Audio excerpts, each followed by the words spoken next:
Richard, you'll soon will be publishing a book entitled Sacred Attention Therapy Groupwork Manual. It'll be coming out later in July. And for those not familiar with this piece of work, it was a long time in coming. And can you share a little bit about the inspiration for this manual? Well, it's been great fun because it's the first book that I've produced which is methodology. I mean, it centers around, it's a manual, it centers around the exercises. In actual fact, there's two parts to the book. There's a lot of encouragements, introduction to group work. There's lots of help and directions for the group leader, and lots of writing about the sorts of things that come up in groups in terms of group dynamics and projections and the kinds of activities.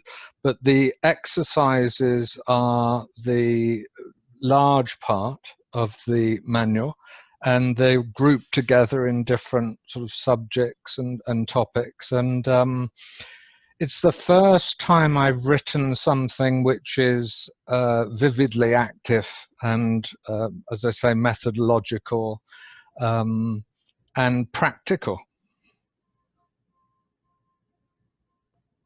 Now, when you say practical, what do you mean?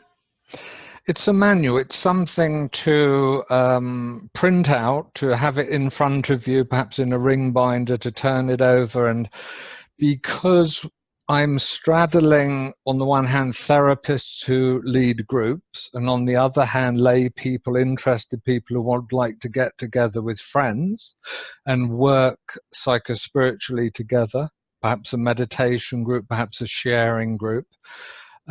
What's been fun about it has been to present it in such a way that it's relevant across the spectrum of possibilities and seriousness and, you know, professional, but on the other hand, also just for ordinary people who are not therapists, to do work with friends and relatives, perhaps, and loved ones.